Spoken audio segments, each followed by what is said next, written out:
Well, hello, model car fans. Welcome to the Muscle Car Modeler. My name is Revell. And this week's build here, I'm featuring a 69 Nova, and this is an SS model.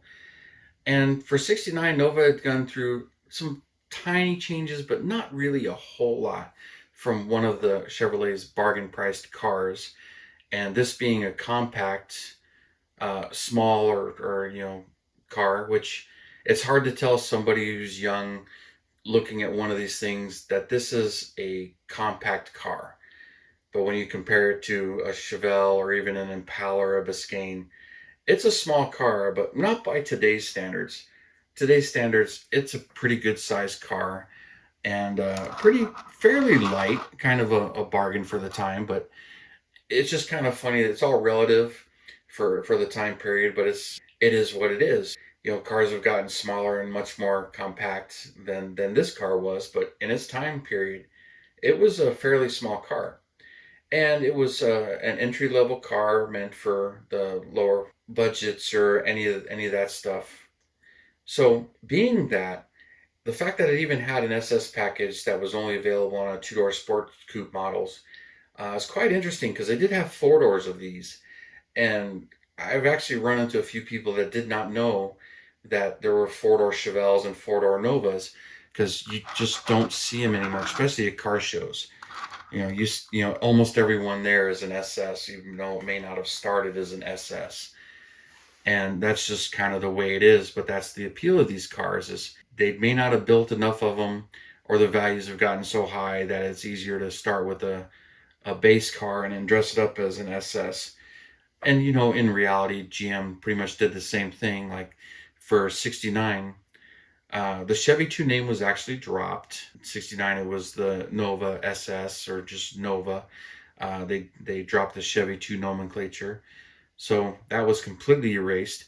But the car really didn't change much from 68 to 69. But, the SS package was available in 68. And in 69, it sold even better, twice as much as it did for 68. It was something like 8,000 something units for 68. I don't have the exact number in front of me, but 69 was like 17,000 units. So it was right around 10,000 more SS units produced. But it was a bargain. For the additional $280 that spent, you got the SS package, but you didn't get quite the bling that you would get in any other cars when you stepped up to the SS package. Yes, you got the bucket seats in these, but you got this hood with the chrome on it, which kind of like the Camaro, just has these inserts on top, and I'm not sure if those are actually the same as the 67 Camaro. They look the same, but I'm not 100% sure if they are the same. But on the Camaro, you actually had a hood that bulged up a little bit, so it was a little bit more dressy than just the chrome inserts. But on the Nova, it's just the chrome inserts. And there's no functionality, no cal induction, nothing like that. And then you got the SS emblems in the front, and then the blacked out grille.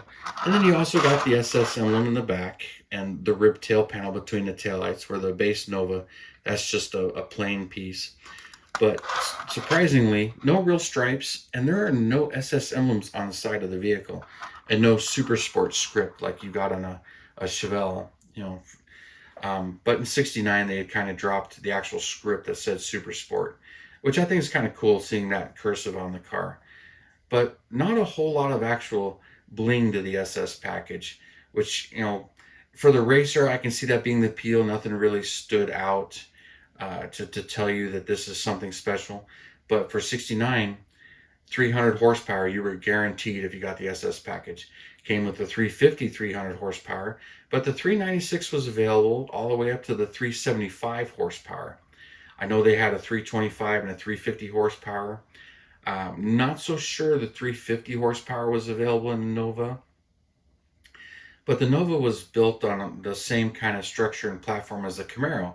So a lot more people went to the Camaro because there's a lot more image to it than the Nova. And I think the Nova was a little bit faster, but didn't quite have as much meat in the back as far as the tires and the suspension grabbing. But it had some heavy duty suspension. It was a performer in its own right. And it could be tweaked and tuned, and you can, really make this thing haul. But at the same time, Chevrolet refused to put the 427s in them So there are no Copos. Like the Revell kit says Copo on it. There were no 69 Nova Copos. There were 68 Nova Copos, and there was roughly 50 of them, but that's a Fred Gibb thing, and he wanted automatics behind the 375 horsepower 396. At the time in 68, if you got a solid lifter engine, you got a 4-speed manual, whether it was the M21 or M22 Rock Crusher. Most of them got the M22, but some of them, had the M21 and even the M20 wide ratio. But if you got a solid lifter engine in 68 or 67, you got a 4-speed behind it. And same thing with the Corvettes and stuff. You got that, and really was not an automatic. Chevrolet was not doing very well with their automatics, and not very competitive. Mopar was just slaughtering them with their automatics.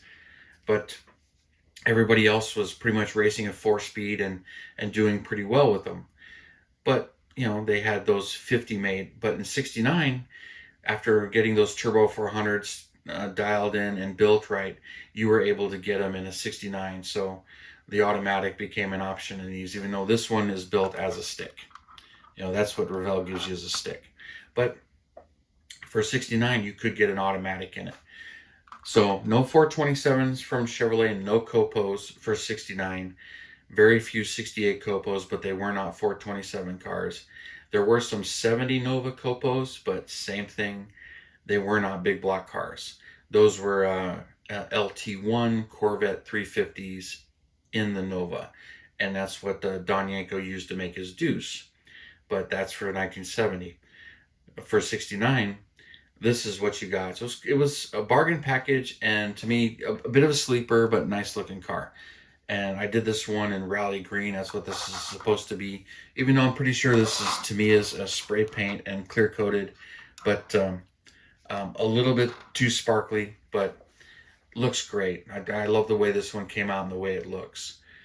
But when it came to Revell's Copo kit, I did a full review of the kit and its contents, and you could pretty much build the SS from this. They did have their previous SS kit 2-in-1, which it was a drag car or an SS, but it was an SS 350 small block, and then the race engine was a 383, so there was no big block in that version, but it was a cool car, and I bought it to do the SS.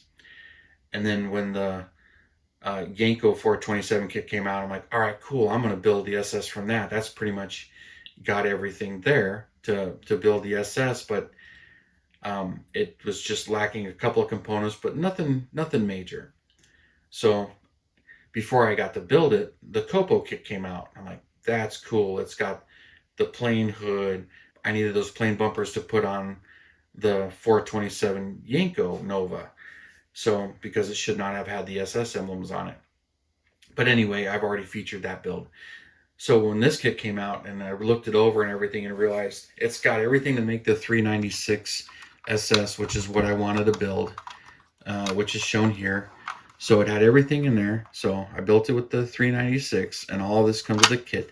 The only thing really that's not in that kit, I mentioned it, is this SS hood. It comes with a plain flat base model hood. It does come with these SS bumpers along with the plain bumpers. So you get both sets of bumpers. And the only other thing you didn't get were these wheels. These wheels are in the 69 SS 350 version. So I just took those wheels and that hood from that kit and applied it to this kit and built it as an SS 396. So it was not a hard kit to build. Just swap the parts from box to box, and that was pretty much it. So I got to build my 396. Now I'd like to build one of these as a 68. Model Car Garage has some photo etch to do it. There's a couple little things that need to be tweaked to do a 68, but nothing really major. I'd also like to do a 70, which I kind of started one of those to do a Yanko Deuce, and it's in my pile there. But really enjoyed building this one. And, the underside is just right from Revell. So if you've seen this, gas tank and the rear end, it's just kind of a 12 bolt, but you really can't tell from that. And the rear sway bar, which I don't believe should be there, but it was there on the kit and I left it alone. And then this really nice exhaust, but really fun kit to build, and but the Copo version has become really hard to find, and people are asking some silly money on eBay lately for them. But I've been seeing a lot of that lately with a lot of the Revell kits that are scarce now that didn't used to be scarce 10 years ago or so when I built this. But I hope you enjoyed this, and I'd love to hear your comments on this one. And I haven't shown this one in a while, but just wanted to get it out there and show you on it. And it was a fun kit to build, and these kits, they really are a pleasure to build. So if you haven't built one, I highly recommend getting one and building one. The other two have been reissued regularly, but the Copo version has not. But thank you for tuning in, subscribing, and all your comments. I really appreciate it. And you guys, you have a wonderful weekend, and I will see you next Saturday.